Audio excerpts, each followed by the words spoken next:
Bienvenidas y bienvenidos a nuestro módulo El proceso de sanación familiar.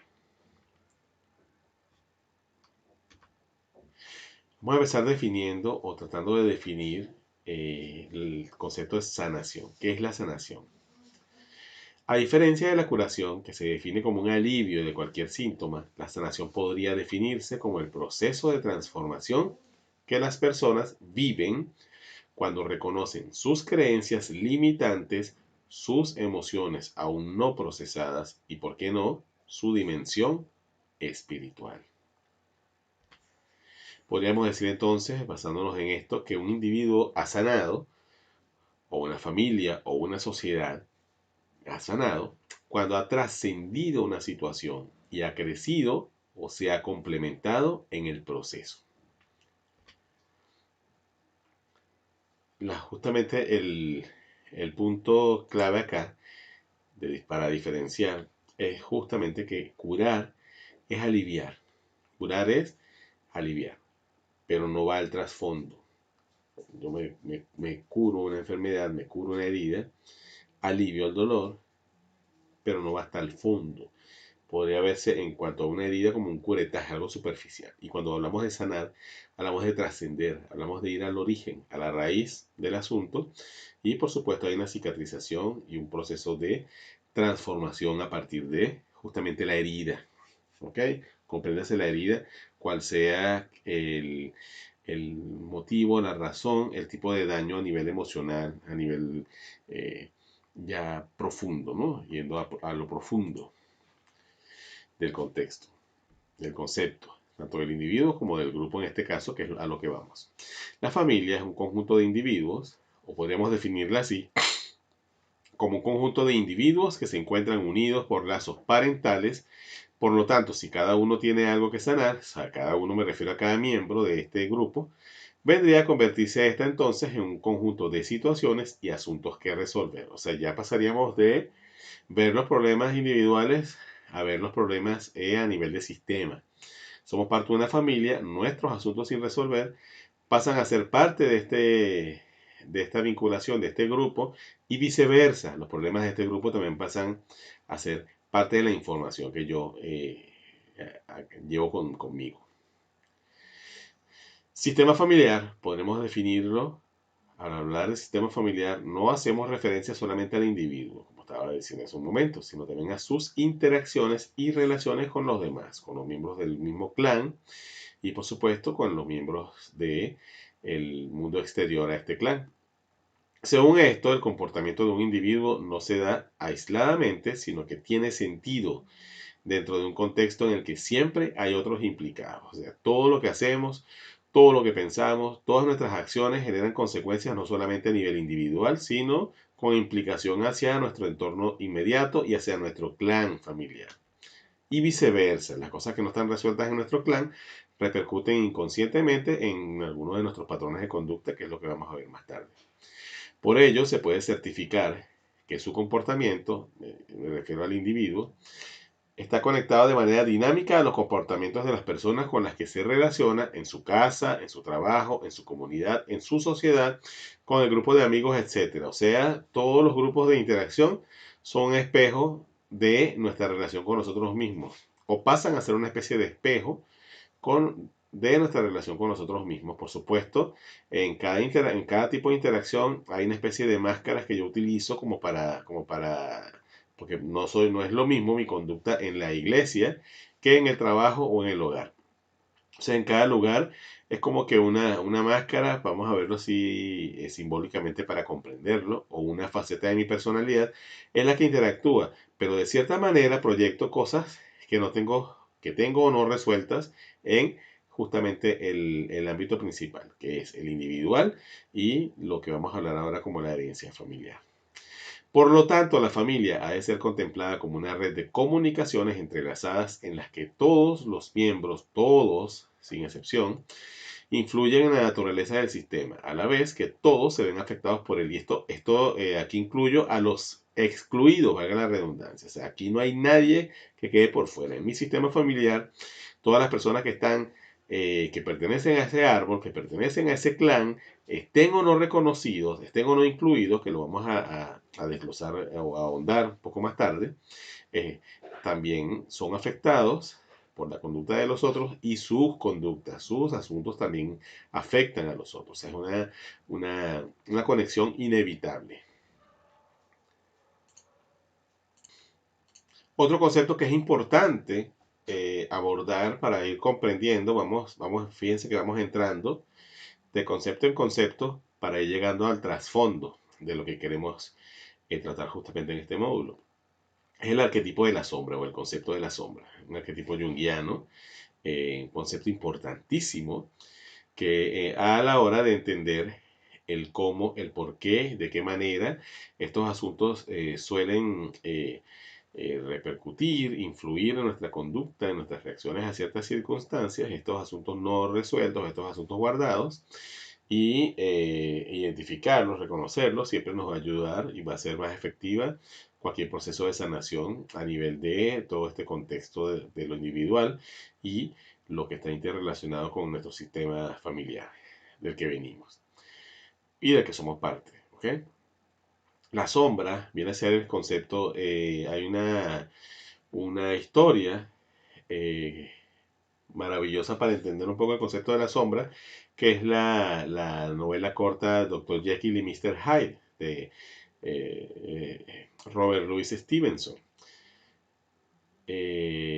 Justamente en la historia de Dr. Jekyll y Mr. Hyde se habla de un personaje principal que es el Dr. Jekyll, que viene a ser una persona correcta, de principios, con valores, de buen comportamiento, muy recatada, parecido a la figura que vemos aquí en el lado izquierdo de la imagen, y una figura que surge a raíz de una especie de experimento que hace el Dr. Jekyll, una pócima que él toma, que se parece un poco a la imagen que tenemos aquí en la parte derecha de la lámina, que es Mr. Hyde, que es como una especie de proyección contraria, ¿no? De lo que es Dr. Jekyll. Mr. Hyde viene siendo encorvado, pequeño, un poco, no bien parecido como Dr. Jekyll, sino al contrario.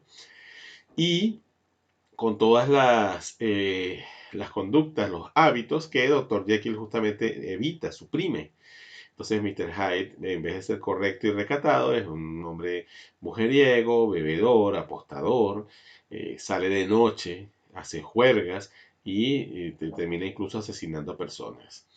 Al final termina en esta historia, bueno, no les voy a hacer spoiler, pero sí les recomiendo la lectura de ella, no solamente para la comprensión de este módulo, sino para ustedes tener este esquema referencial a la hora de comprender, ¿no? El concepto de la sombra, tanto con ustedes como con las personas a las que tengan que asesorar como consultores. El te- el- lo que debemos resaltar de esta historia para poder entender el concepto de la sombra es justamente que todo lo que el Dr. Jekyll niega y reprime, como justamente nos plantea Carl Jung en su arquetipo de la sombra, se va acumulando en esta área a lo que llama Carl Jung la sombra, que es donde está todo, se va conteniendo todo allí, pero contenido como si lo guardáramos en un recipiente, eh, lo, donde está aparentemente oculto y aislado de nosotros, pero no desaparece. Entonces, en los momentos, por ejemplo, de desinhibición, ejemplo, alguien cuando bebe alcohol o cuando está relajado, en confianza, en un entorno de confianza, estas sombras van apareciendo. Una manera o algo que nos compete sobre el concepto de la sombra a entender a nosotros como promotores y como consultores de crianza respetuosa, es justamente que en el puerperio la mujer recién dada a luz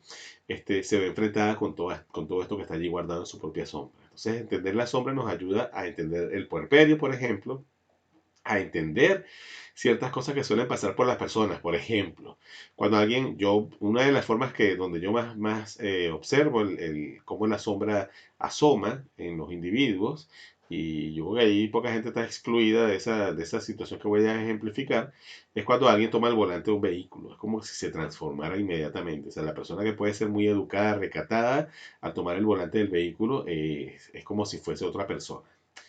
Entonces insulta, es violenta y es como ver un poco lo que esta persona ha reprimido en realidad. Las personas cuando están bajo efectos de las drogas o alcohol también, es como que abrieron unas compuertas donde se asoman todas sus pasiones más ocultas, más profundas o reprimidas muchas veces. Por eso suelen hacer cosas que no harían de no estar bajo ese efecto.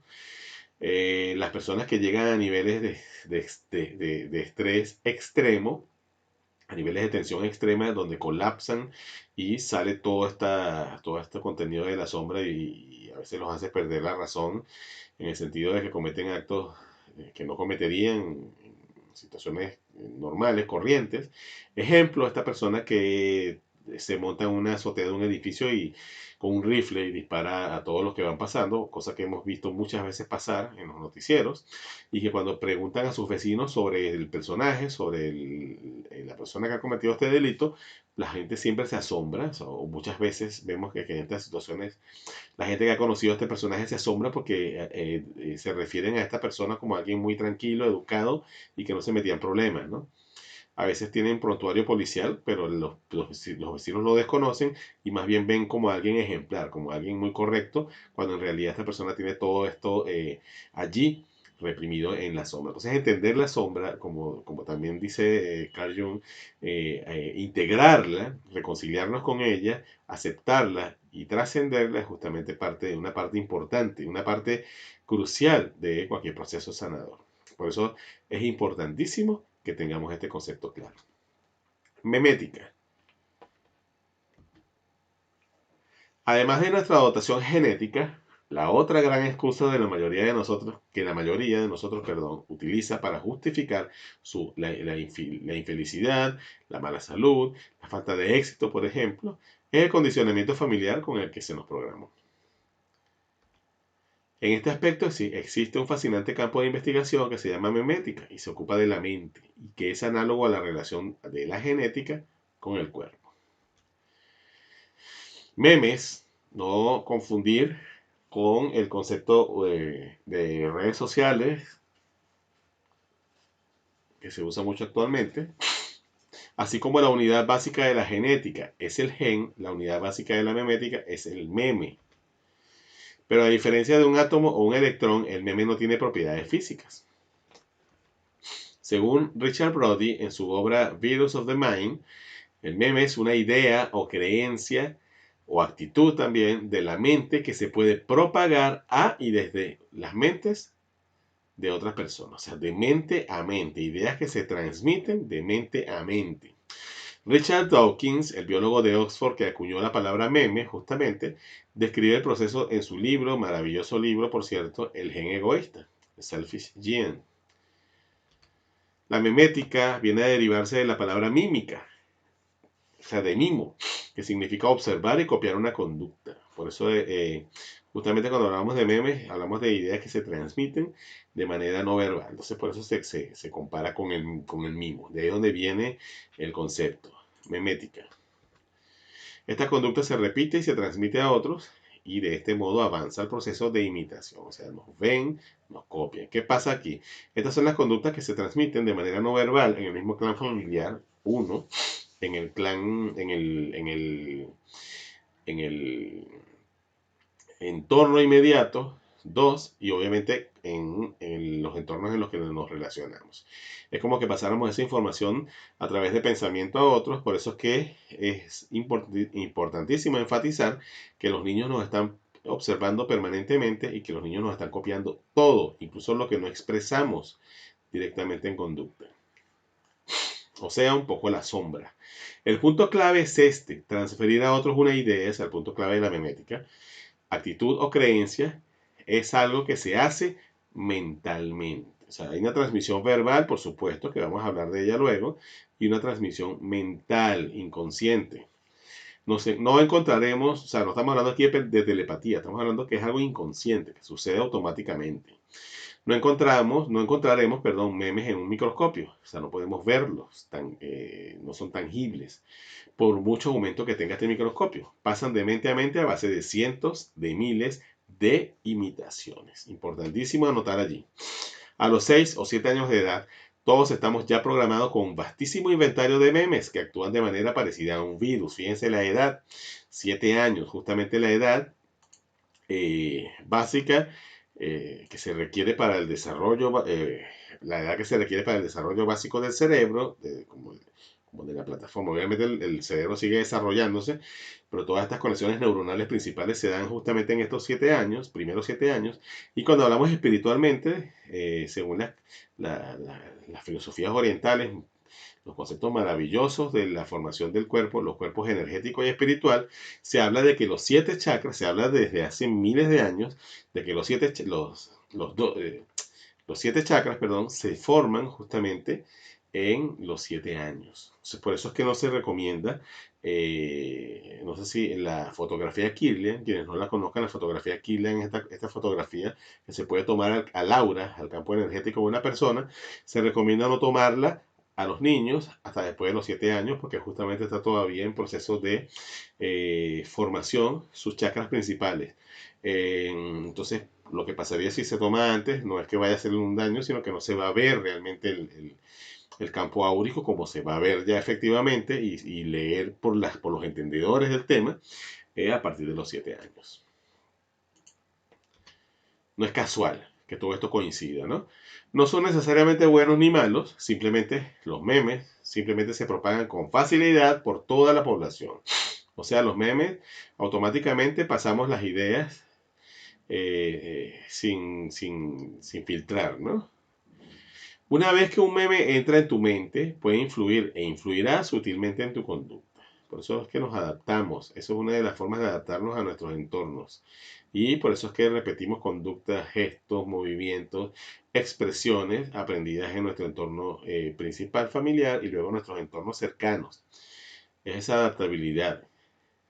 Justamente la entendemos mucho mejor desde la visión de la memética. Tu hijo, tu espejo es un concepto justamente que viene a referirse un poco a esto, ¿no? A que nuestros hijos nos reflejan, uno, todo eso que hemos transmitido inconscientemente a través de la memética, pero también conscientemente a través de nuestro hacer, porque los niños nos están observando permanentemente en cómo reaccionamos, actuamos, hablamos, nos expresamos y qué cosas hacemos y cuáles no. Y dos,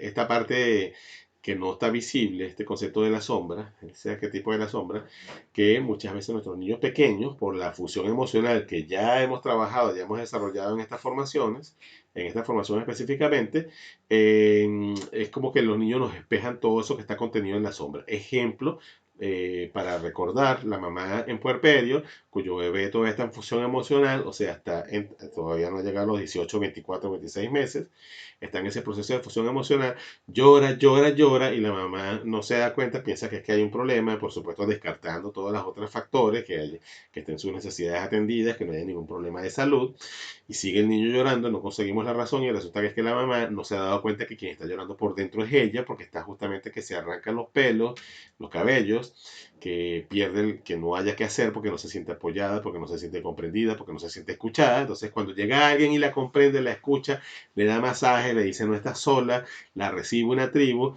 este bebé se calma automáticamente porque es como la mamá al desahogarse, al expresarse, ya el bebé no tiene que mostrar eso que está allí reprimido en ella. Entonces, el concepto de la sombra como tal y el tema de la contención emocional son cosas que los hijos nos espejan. Nuestros asuntos no resueltos también, eso lo vamos a desarrollar un poco más tarde. Pero esto que no se les olvide, tu hijo, tu espejo. Los niños son como espejos, citando a Vimala McClure, los niños son como espejos, siempre muestran exactamente lo que está ocurriendo dentro de ti. Cada etapa de crecimiento es una ocasión para sanar tu propio dolor, para profundizar más en ti mismo y tornarte más humano. Hermoso, maravilloso y directo al grano. Cada niño que llega a nuestra vida nos da la posibilidad de sanar nuestro propio niño interno o niño interior, removiendo viejos conceptos, prejuicios y maneras de vincularnos que aprendimos en nuestra propia niñez. Como que cada niño, nuestros hijos o nuestros alumnos o los niños que están bajo nuestro cuidado son una oportunidad de nosotros reabordar todos esos preconceptos que tenemos sobre cómo trabajar o manejar las cosas con los niños, en choque benéfico con lo que vivimos nosotros. Es como una especie de oportunidad de reparar aquello que esté dañado dentro de nosotros por la forma en que nos trataron, por la forma en que se nos contuvo, por la forma en que se nos atendió o no en la niñez, a través de la crianza y el cuidado de los niños. Eso es una de las cosas más hermosas del concepto de tu hijo, tu espejo. Los niños, por sus características físicas, psíquicas y energéticas, cumplen la tarea involuntaria de despejarse en quienes los rodean, empezando por sus padres, y a medida que van creciendo, esta función se va extendiendo a los demás seres que entran en contacto con ellos según el tipo de vínculo que se establezca. O sea, los niños se relacionan, se conectan emocionalmente con todas estas personas, con todos estos elementos con los que van estableciendo vínculos. Por supuesto, ya a estas alturas de la formación sabemos que los niños en los primeros años de vida, la necesidad de vínculo primordial es la relación con mamá, o sea, la presencia de mamá. Papá vendría siendo la figura de apego secundaria y después los demás. No podemos pretender que el niño de 2 años, de 3 años, de 4 años, ya de una vez puede ser que un niño por su personalidad se dé con más facilidad, se adapte con más facilidad a las otras personas cuidadoras, pero ya sabiendo y conociendo la teoría del apego, el que a un niño le cueste darse, le cueste terminar de adaptarse y soltarse, ya sabemos que es algo normal. Ya a estas alturas de la formación, a pesar de que todavía faltan módulos en el caso de los consultores, en el caso de los promotores estamos finalizando una etapa, finalizando la formación, ya a estas alturas tenemos que saber que ya no esto es ni malcriadez, ni apego patológico, ni dependencia emocional, ni ninguno de estos conceptos tanto bien definidos como los otros conceptos arcaicos, ni siquiera arcaicos, sino absurdos y populares, entre comillas, folclóricos, que no tienen ningún sentido, ninguna lógica real, ninguna forma de comprobarse realmente, que tanto daño también hacen a los niños y las niñas en este mundo adultocentrista y patriarcalizado. Los niños nos espejan, imitan nuestras actitudes, no lo que les decimos, sino aquello que hacemos y sentimos, de lo cual muchas veces no somos conscientes, o sea, están observando. No es tanto lo verbal, no es tanto lo que se les dice, sino es lo que se hace. Sacan a la luz nuestras intenciones más ocultas, incluso muchas veces desconocidas para nosotros mismos. Esto en el caso de las revistas infantiles y el módulo de maltrato infantil lo analizamos muy bien, como esa sombra de lo no resuelto se proyecta acá, entonces reflejamos la herida que tenemos nosotros mismos, y por eso como padres, como madres, como cuidadores, es tan fácil caer en la provocación de tener que ir a métodos punitivos y a violencia porque no sabemos manejar eso mismo que tenemos dentro. Nos ponen en contacto los niños y niñas con aquello que está enterrado en lo más profundo de nuestro ser, concepto de la sombra, y que muchas veces quedó guardado allí por dolor, por miedo al dolor, dándonos la oportunidad esta vez de sanar nuestras heridas y poner más luz a nuestra conciencia, o sea, de hacerlo consciente, ¿no? Dándonos una hermosa oportunidad de sacar todo esto que está allí no resuelto, guardado en lo más profundo de la sombra, a la luz para que se sane. Eso es justamente la intención de lo que queremos dejar claro en este módulo. Es una voz que nos trae un mensaje de nuestro interior, de nuestros ancestros, de nuestra propia infancia. Un espejo literal, una voz que nos dice aquello que no está resuelto, tanto en nosotros como en nuestras lealtades invisibles, un concepto que vamos a desarrollar ahora. Sobre las lealtades invisibles vamos a empezar a explicar aquí el campo morfogenético. La hipótesis central del investigador Rupert Sheldrake sostiene que cada especie tiene un campo morfogenético de memoria propio. Este campo de resonancia mórfica estaría constituido por las formas y actitudes de todos los individuos pasados de dicha especie, y su influencia moldearía a todos sus individuos futuros. Un poco para entender lo que son las lealtades invisibles, tenemos que entender este concepto del campo morfogenético. Ok, para comprender les voy a leer sobre el centésimo mono. El centésimo mono es un relato que inspiró a los activistas antinucleares a seguir hacia adelante cuando la voz del sentido común decía que la carrera armamentista era imposible de detener. Ellos creyeron firmemente en el mensaje y la moraleja de este cuento alegórico basado en la teoría de la resonancia mórfica del biólogo Robert Sheldrake, que postula que la conducta, aquí está mal escrito, de una especie cambia cuando las modificaciones dentro de ella alcanzan un nivel crítico, es decir, cuando se manifiestan en un número exacto de sujetos. A raíz de ello, el comportamiento y los hábitos de la especie entera experimentan una transformación. La versión más extendida de este relato fue la que escribió Kim Reyes Jr. y dice así. Durante 30 años, un grupo de científicos se dedicó a estudiar las colonias de monos que habitaban a diversas islas separadas entre sí en las inmediaciones de las costas de Japón. A fin de hacer que los monos bajaran de los árboles para poder estudiarlos de cerca, los investigadores solían arrojar boniatos en la playa, estos frutos, a modo de cebo, y cuando los monos acudían a saborear el almuerzo gratuito, tenían ocasión de observarlos en detalle cómodamente. Un buen día, una mona de 18 meses, a la que llamaban Imo, se acercó a lavar su boniato en el mar antes de comérselo. Supongo que sabía mejor limpio de arena o de pesticidas, o quizá adquiría de ese modo un ligero gusto salado que resultaba agradable al paladar para Imo. Imo enseñó a hacer esto a sus compañeros de juegos y a su madre. Sus compañeros se lo enseñaron a las suyas y paulatinamente fueron cada vez más monos que empezaron a lavar sus boniatos en lugar de comérselos rebozados de arena. Al principio solo las hembras adultas, a imitación de sus crías, aprendieron a hacerlo, pero poco a poco otros aprendieron también. Al cabo de un tiempo, los científicos se dieron cuenta de que todos los monos de la isla lavaban sus boniatos antes de llevárselos a la boca, pero aun cuando este era de por sí un hecho significativo, fue aún más fascinante descubrir que aquella alteración de la conducta no se había producido en esta isla únicamente, sino que de pronto los monos de todas las demás islas habían empezado también a lavar sus boniatos, a pesar de que nunca había existido contacto directo entre las colonias de monos de unas islas y otras.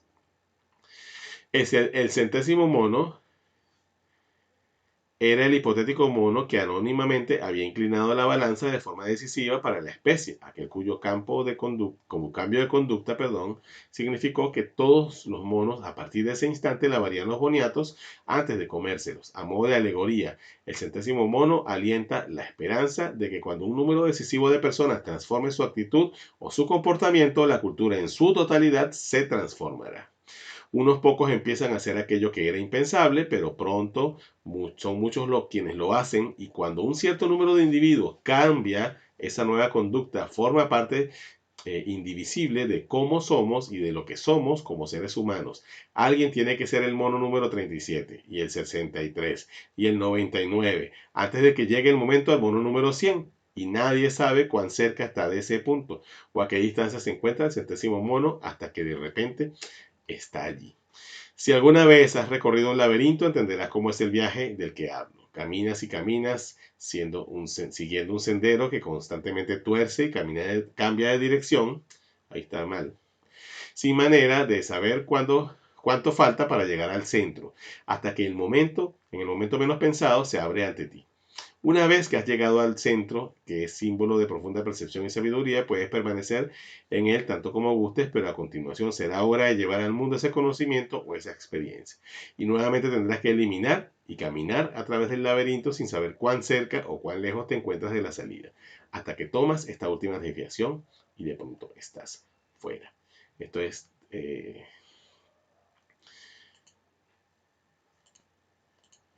Esto es tomado del libro de Jean Chinoda de Bolén, El millonésimo círculo. Entonces entendemos que el repetir, el enseñar a otros a cambiar el hábito y ser más y más y más miembros de la especie que van poniendo en práctica el hábito nuevo o el pensamiento nuevo, se cambia el hábito o el pensamiento en la especie como tal. Esa es la explicación de por qué, por ejemplo, vemos hoy día que hay muchos papás que se han dedicado y se van incluyendo de manera instintiva a una paternidad que hasta hace unos años era algo extraño, ¿no?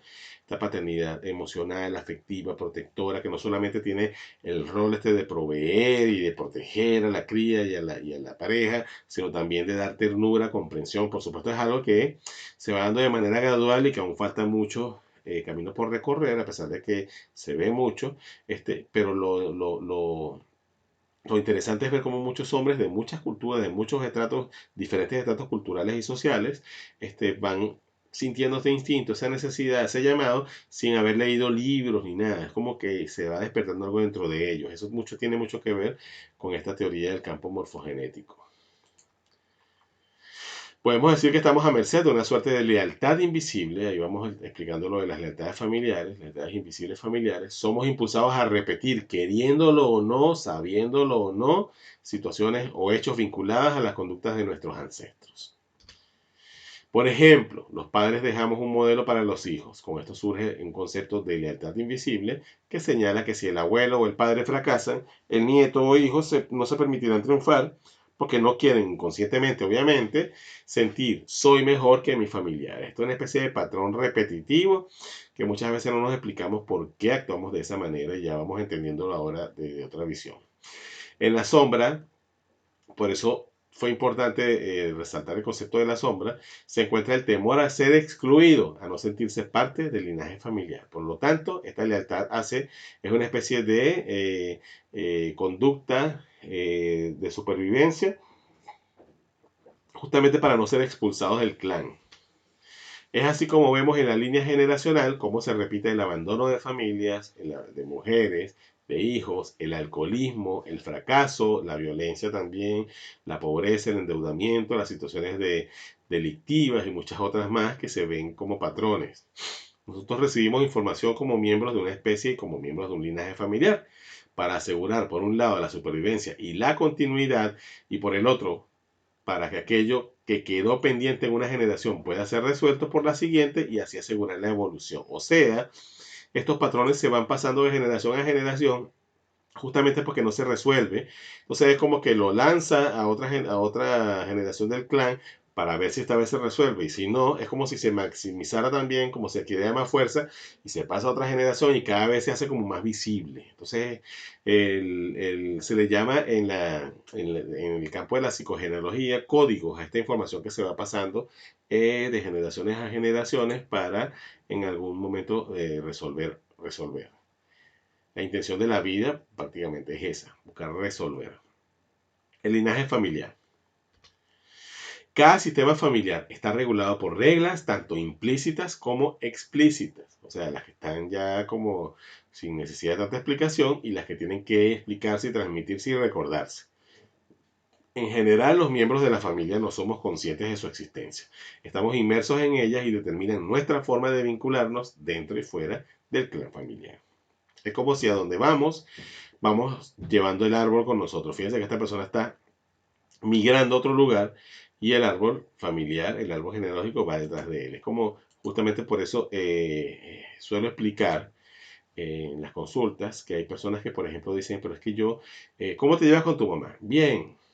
¿Desde cuándo? Bueno, desde hace 10 años que no vivo con ella porque me casé. Entonces, ok, no es que te llevas bien, es que la distancia y la no convivencia ha hecho que todas estas cosas no resueltas estén de cierta manera adormecidas. Pero si llega a tener convivencia de nuevo, todas estas cosas que no están resueltas y todas estas cosas que están allí en la sombra de ambos personajes o de todos los implicados, van a empezar a salir a la luz.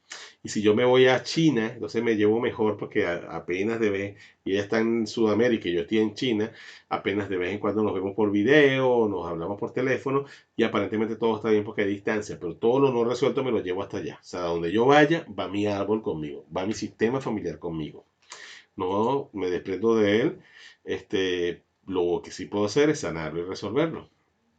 La experiencia de vida de nuestros progenitores permanece activa en mayor o menor medida dentro de nosotros y sigue afectando a nuestro inconsciente. O sea, allí nuestro inconsciente está todo almacenado y nos sigue acompañando a donde quiera que estemos y por eso estamos repitiendo, condenados a repetir patrones. Digo condenados cuando no hemos resuelto y cuando no hemos hecho consciente. ¿Ok? No es que para siempre tiene que ser así. La necesidad de pertenecer, y tampoco es el término condenado, no quería usar esa palabra, pero sí como predestinado o destinado justamente por elección inconsciente. La necesidad de pertenencia genera una lealtad invisible hacia nuestros ancestros y nos gobierna. Por ejemplo, como cuando decimos, es que yo soy iracundo porque en mi familia todos somos iracundos. Es que yo soy malhumorado porque los italianos somos malhumorados. Ahí estoy asumiendo una información, un código, porque pertenezco al clan por lealtad consciente. Pero también está la lealtad inconsciente en que yo no lo reconozco, no lo digo, pero entonces repito los patrones. Por ejemplo, en mi familia nadie alcanza cierto nivel de estatus social, de estatus económico. Entonces yo siempre cuando estoy llegando a ese, es como que me freno allí y yo mismo me saboteo y retrocedo o me estanco allí porque tengo un patrón, porque tengo un programa que dice que no merezco más de allí. Por eso es que les digo que no es una condena para toda la vida. Si un día yo, por la razón que sea, empiezo a trabajar en sanarlo, en resolverlo y en reprogramarme, en reconciliarme, en perdonar a quien sea que de mi familia de cierta manera haya dejado esa información dentro de mí o las personas que no lo resolvieron, perdonarlas, ponerlas en su lugar, que eso es lo que vamos a hablar más tarde de las constelaciones, yo me libero de esta. Entonces yo al liberarme puedo trascender, puedo surgir, fluir sin las limitaciones inconscientes mentales que justamente vengo trayendo por estos programas que voy arrastrando. De nuestra familia recibimos dos tipos de información, la intergeneracional y la transgeneracional. La información intergeneracional es la transmitida, pensada y hablada entre abuelos, padres e hijos u otros familiares. Incluye hábitos familiares, habilidades y formas de ser. Enseñar a amarrar el cordón del zapato, enseñar que en la mesa nos comportamos de cierta manera, que las reglas de la familia o de la casa son tales, ese tipo de cosas que se transmiten oralmente, se transmiten directamente. Y la transgeneracional, que es la información que no se dice, los secretos, los no dichos, las cosas silenciadas, ocultas y a veces prohibidas, incluso el pensamiento, o sea, lo que está en la sombra. Estas atraviesan a los descendientes sin ser pensadas ni digeridas, mucho menos verbalizadas. Suelen manifestarse en traumas y enfermedades psicosomáticas, entre otros, también en repetición de conductas y patrones. Esto es importantísimo. ¿Por qué? Porque aquí suelen estar las cosas, los secretos familiares, o sea, los incestos, los abusos, la violencia permitida, los secretos, esto el hijo que no es del hijo, el papá que no es del papá, entonces el hijo que es de la muchacha tuvo el hijo, pues entonces no lo crían como su hijo, sino como su hermano, porque la vergüenza y todo este tipo de historias que en todas las familias ha pasado. O sea, yo creo que no hay ninguna familia que se salve de esto porque en algún momento de nuestro linaje, el factor social interviene, o sea, intercede. Entonces, en ciertos momentos de la historia, en ciertas épocas, donde nuestro clan familiar estaba allí, porque tenemos ancestros que estaban allí, este tipo de situaciones eran condenadas, eran pecado, eran vetadas, entonces se resolvían y se mantenían en secreto los abortos de los que no se hablaba, tanto espontáneos como provocados, los incestos, que en todas las familias tiene que haber prácticamente, o sea, yo creo que no hay excepción, porque en un momento de la historia esto era. Esto que hoy vemos que se habla de ello, que se denuncia, y entonces pensamos, es que hay cada vez más pedofilia, es que hay cada vez más abuso infantil, es que cada vez más violaciones. No, no, de cierta forma es lo mismo que viene pasando desde siempre, pero solamente que hoy está más visible y hoy ya es condenable. En un momento de la historia, en algunas de nuestras familias, yo me atrevería a decir que en todas, en un momento de la historia estas cosas eran permitidas tras bastidores. Era como que pasaba ahí dentro de la familia y nadie había visto nada. Y eso suele verse todavía. Todavía solemos ver familias donde este tipo de situaciones se dan y hay cierta complicidad. Y esta complicidad, ahora que lo vemos de esta óptica, que vamos entendiendo un poco esto, nos damos cuenta que muchas veces tiene que ver con esto de la lealtad inconsciente, ¿no?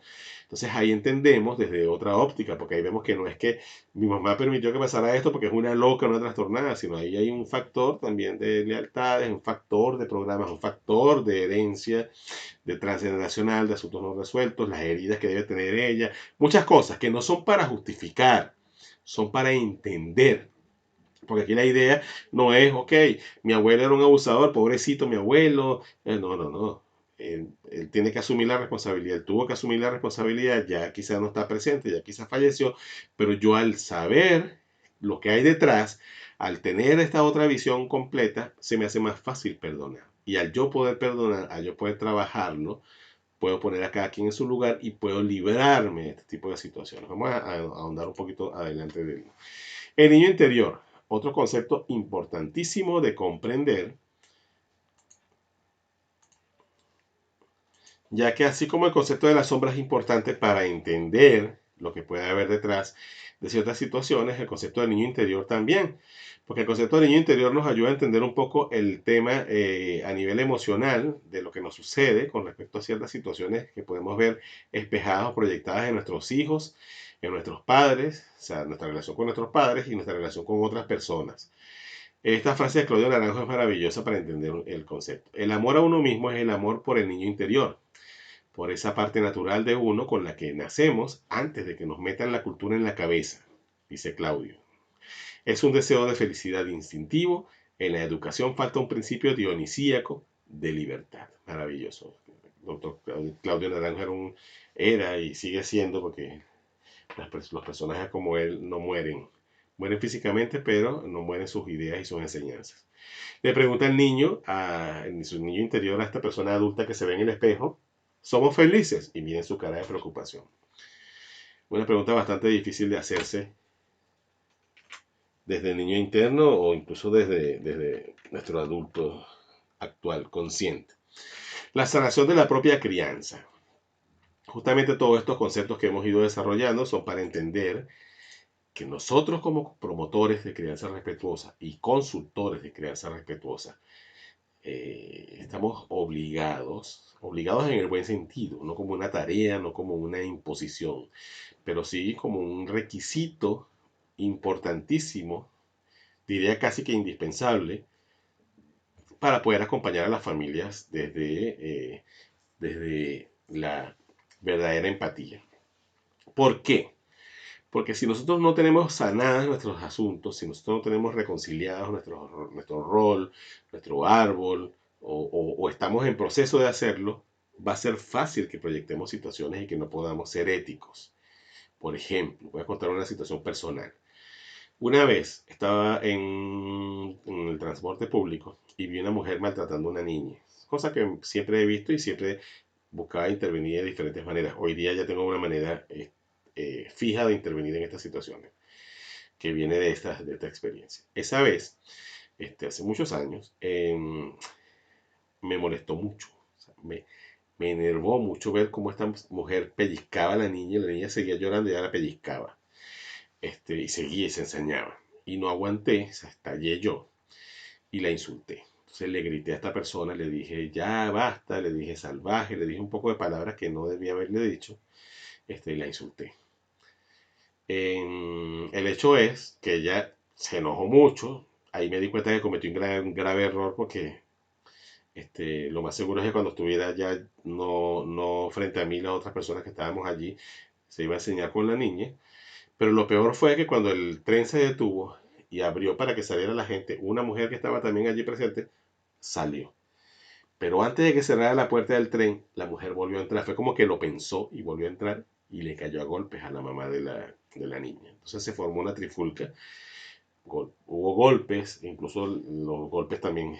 La niña llegó a recibir algo porque estaba allí, ¿no? En la cosa. Yo tuve que, entre otras personas y yo, tuvimos que apartarlas, separarlas. La mamá maltratadora sale con la niña arrastrándola. Bueno, ahí fue que terminé de entender el grave error de lo que hice. A pesar de que yo no fui quien golpeó a la señora, de cierta manera me sentí que había sido como el que lanzó la pólvora allí. Ese día llegué a mi casa, me vi al espejo y estallé en llanto y me miré a los ojos y me dije, tienes que sanar eso. Porque me di cuenta que la raya que me dio, que no pude controlarme, que tuve que terminé reaccionando así, era mi propio dolor por el propio maltrato que yo recibí. En otros momentos quizá no había conectado con eso de esa manera, pero esta vez también fue como se ensañaba esta persona, que me tocó la fibra profunda y salió toda mi rabia. Entonces me juré a mí mismo que sanaría eso y lo hice, o lo sigo haciendo, porque eso es algo que no se los quiero decir como para que lo vean, se decepcionen, se desanimen, pero es algo que se trabaja toda la vida. Eso sí, mientras más lo vas trabajando, mejor va fluyendo y nosotros que tenemos que comunicar, que tenemos que ayudar a familias, que tenemos que abordar este tema más de una vez, si no lo trabajamos va a ser muy difícil que lo podamos hacer de verdad con ética, de verdad con lo que se necesita, que más que el conocimiento, que es importante también, todo lo que aprendemos en la formación y lo que aprenderemos también con las familias que atendamos, es la vivencia, es la propia conexión, es la propia capacidad de conectar de nuestro corazón al corazón de esa familia. Y eso solo se puede hacer efectivamente si hemos sanado o estamos en proceso de sanar nuestras heridas. Por eso este módulo es tan importante. Los que están en esta formación como consultores, porque los que están como promotores hasta aquí llegamos, los que están como consultores van a ver en el segundo nivel más sobre esto. Vamos a profundizar mucho más porque tenemos que resolverlo de manera más completa. Pues. Los promotores también salen con salen ya capacitados para acompañar, ya capacitados para iniciar su proceso de sanación y poder hacer esto bien, pero por supuesto no profundizan. Yo les recomiendo, si están en la formación de promotores, que si quieren trabajar con el área de maltrato especialmente, completen su formación. ¿Ok?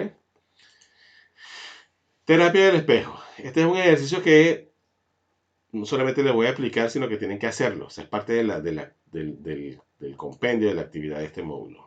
Se trata de esto. Tomen nota. Se van a parar frente al espejo. ¿Ok? Se van a mirar a los ojos primero. Se quedan mirando a los ojos. Hagan contacto visual. Vean qué tal se sienten. Si ven que se sienten incómodos, den una pausa y retomen hasta que se sienten tranquilos.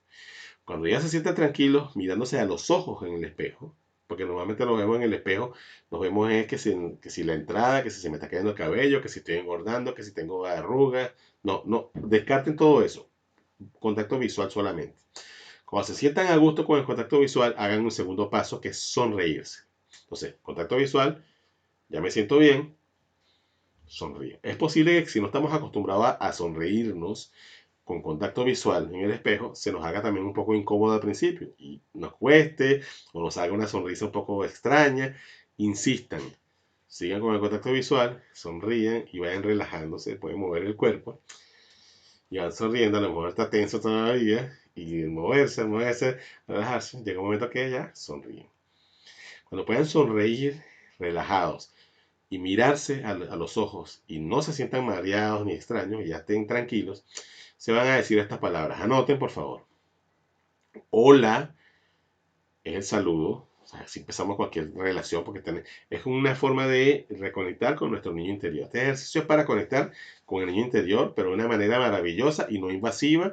Y la pueden hacer todos sin ningún riesgo. ¿Okay? No se va a abrir ningún proceso extraño. Hola, pero háganlo como se lo estoy indicando. Contacto visual, sonrisa, relajado, ya están bien. Hola, su nombre. En mi caso, hola Elvis. Usar un tono amable, porque estoy tocando con una parte mía que no está acostumbrada o a lo mejor está adormecida por allí. Tengo que convencerla. Hola Elvis. En mi caso, contacto visual, sonrisa. Hola Elvis. Amablemente. Como si estuviera conquistando a alguien, porque eso es lo que estoy haciendo. Conquistando a mi niño interior. Hola Elvis. ¿Se sienten bien? Entonces, estas palabras anoten. Te amo, te acepto y te apruebo tal como eres. Si lo van a escribir al lado del espejo para que no se les olvide, el tal como eres, pónganlo en mayúscula y resaltado, porque esa es la parte clave. Porque a ustedes seguramente les dijeron, como a mí, y como a casi todos, te amo si te portas bien. Te amo si te comes toda la comida. Te amo si sacas buenas calificaciones. Esta vez, tal como eres. Con buenas o malas calificaciones, si comes o no comes, tal, gordo, flaco, alto, bajo, tal como eres. Contacto visual, sonrisa, hola, nombre, te amo, te acepto y te apruebo tal como eres. Y cierran con este abrazo. Van a hacer el ejercicio por una semana, mínimo, lo pueden hacer más, y van a escribir todo lo que sienten. ¿Ok? Eso es maravilloso. Si ustedes quieren darse un regalo, sigan con este hábito para siempre. O pruébenlo unos meses a ver qué tal les va. No les voy a decir más nada.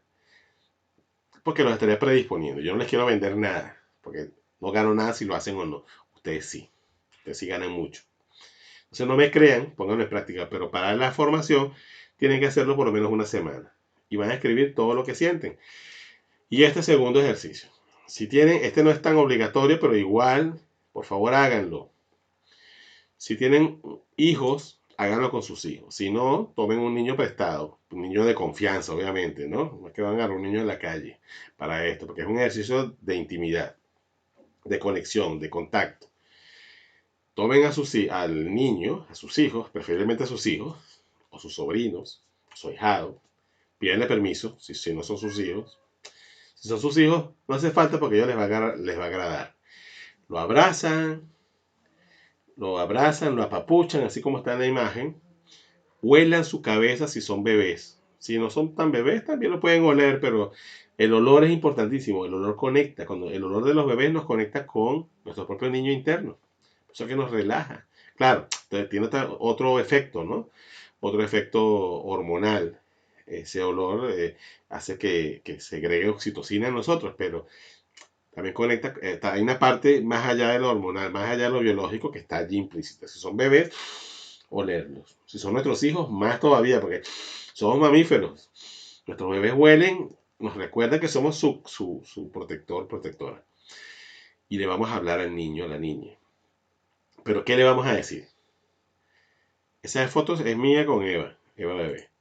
Mientras la abrazan y le huelen, dicen, hola, en nombre de ustedes. Yo hoy estoy abrazando a Eva y estoy diciendo, hola, Elvis.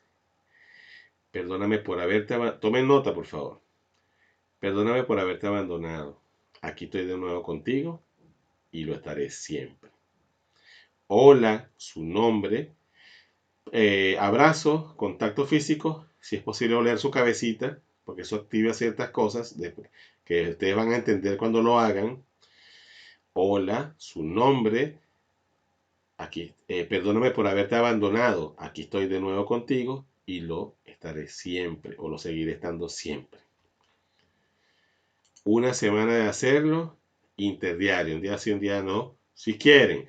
Si no son sus hijos, obviamente lo van a poder hacer una vez o dos, porque los niños, puede pasar algo si son niños ya grandes. Una vez me pasó, bueno, más de una vez, pero hay un caso bien, bien lindo que tengo como anécdota, con permiso de la persona, sin nombrarla, obviamente, por respeto a su privacidad. Esta persona me dice, tuve un conflicto porque mi hijo tiene 7 años, es niño, yo soy mujer, y cuando la abracé y le dije mi nombre, ejemplo, María. Hola María, te amo, perdóname por haberte abandonado. El niño, mamá, ¿qué te pasa? ¿Estás loca? Yo no soy fulana María, yo soy fulano, Carlos. Entonces me llama y me dice, no me sirvió porque pasó esto y esto. Yo le expliqué, vuélvelo a hacer, pero pídele permiso porque tiene 7 años, está más que está consciente. Y dile, hijo, perdóname, ¿me permites que vuelva a hacer el ejercicio contigo? Es que es algo que necesito hacer.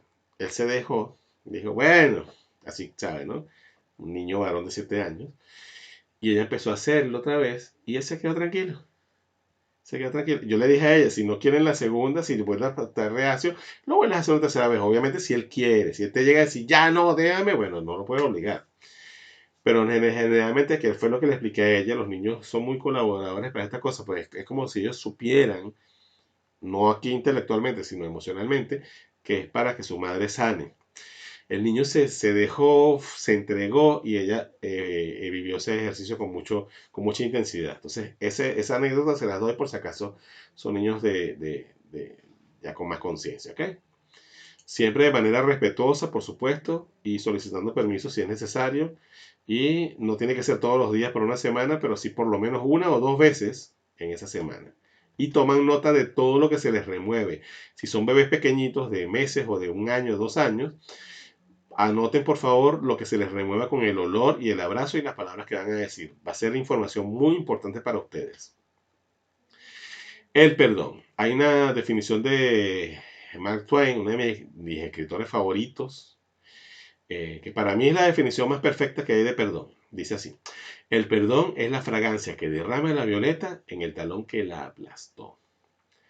El perdón es la fragancia que derrama la violeta en el talón que la aplastó.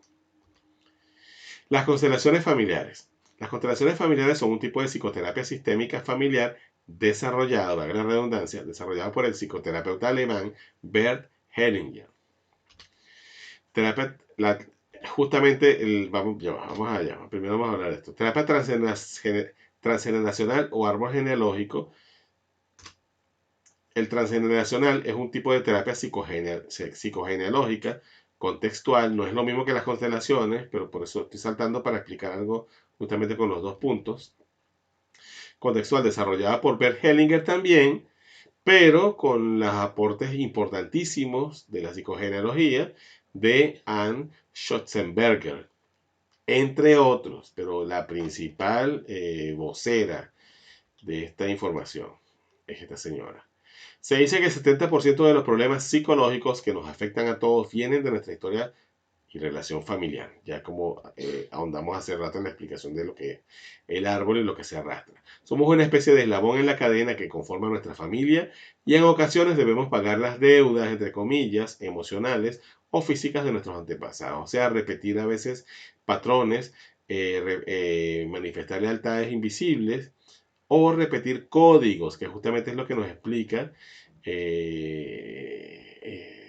Anne Schotzenberger en la psicogenealogía. Estos códigos, que son información que se hereda, obviamente no lo vamos a profundizar mucho acá, porque no es esta formación de consteladores ni de psicogenealogía.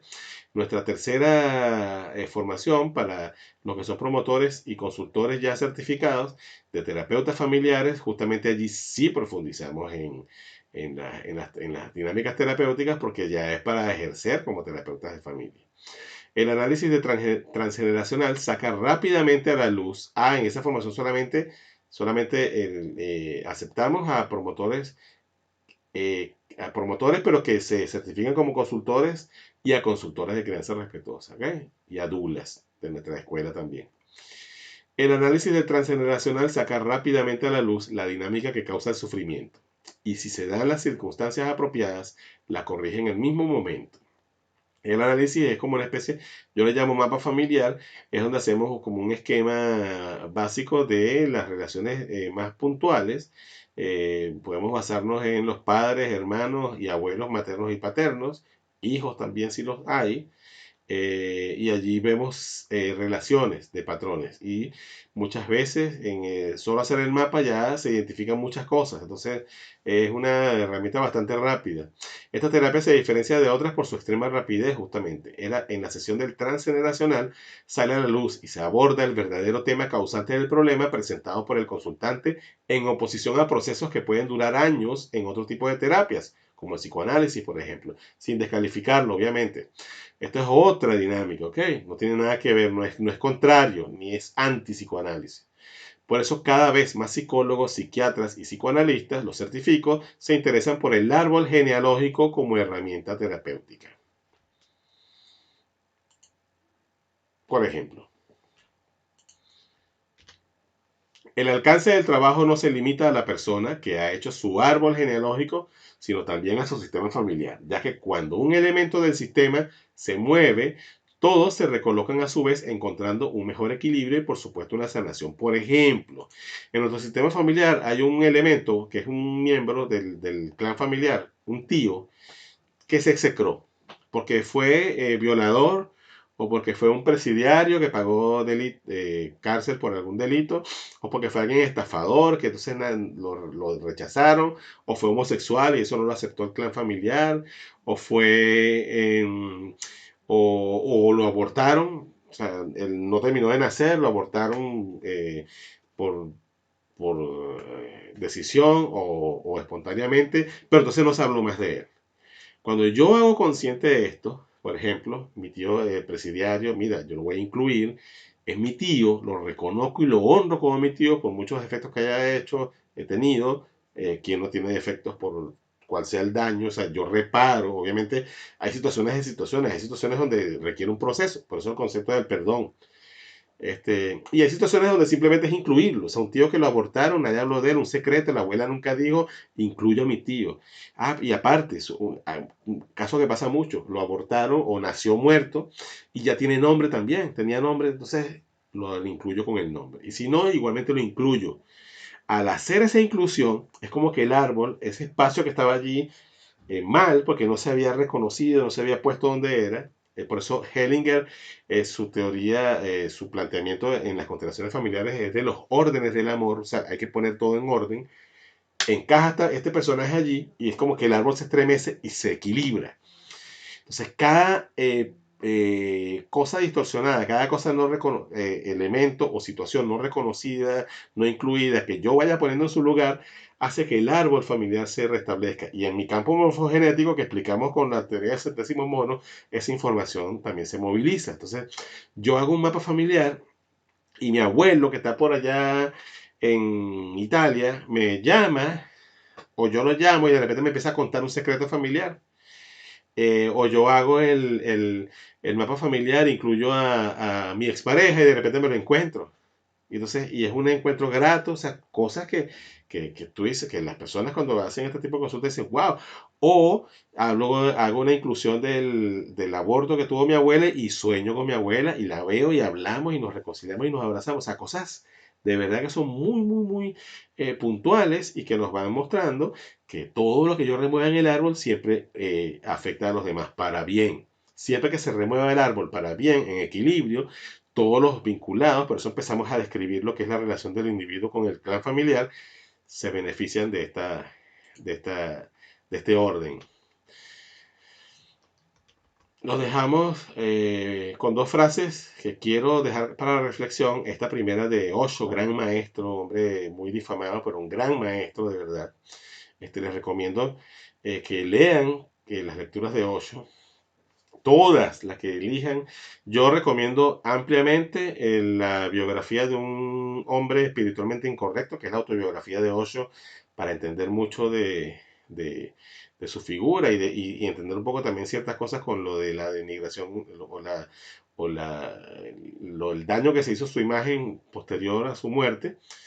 O antes de morir también ya empezó eso. Y, o si no, también el nombre del libro del niño, perdón, el libro del niño. Son los dos, todas las lecturas de Osho son maravillosas, que en realidad no son libros escritos, sino son compilados de sus conferencias. Pero esos dos libros son para ustedes que van a trabajar con crianza, que van a trabajar con educación, que van a asesorar familias y que van a sanar sus propias infancias. Son lectura, yo me atrevo a decir que obligatoria. Dice así esta frase que va a lo que estamos hablando. La mitad de tu ser consiste en tu madre y la mitad de tu ser consiste en tu padre. Tú estás aquí por ellos. Todo lo que está ocurriendo es, en cierto modo, por ellos. 8.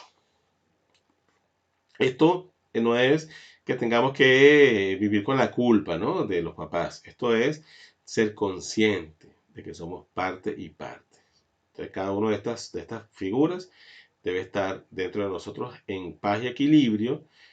Yo perdonar lo que sea que tengo que perdonar. Y una tercera fase de esa trinidad, como nos decía Claudio Naranjo, a raíz de los conocimientos que adquirió de un gran maestro llamado Totila Albert, reconciliados el padre y la madre dentro de nosotros con el niño dentro de nosotros. Por eso hicimos tanto énfasis en este módulo del niño interior.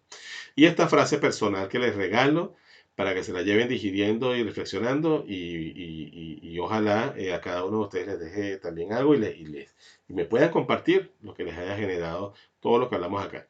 Para poder ayudar a otros a sanar, tenemos que sanar primero nuestra propia historia. No puede darse lo que no se tiene. Además, en nuestro propio proceso, pero además en nuestro propio proceso vamos redescubriéndonos, reconstruyéndonos y por ende creciendo. Ahí los dejo con esta reflexión. A los promotores, ya hemos llegado al final de la formación. Y bueno, a digerir, a repasar y a hacer sus reflexiones para tener un cierre maravilloso de esta formación. Y a los consultores, hemos llegado a la parte final de la primera etapa, del primer nivel. Les recomiendo que reflexionen todo lo digerido en estos 10 módulos que han pasado, que han recibido, para que se abran, pero después de haber cerrado esto con amor, a los próximos 10 módulos del segundo nivel.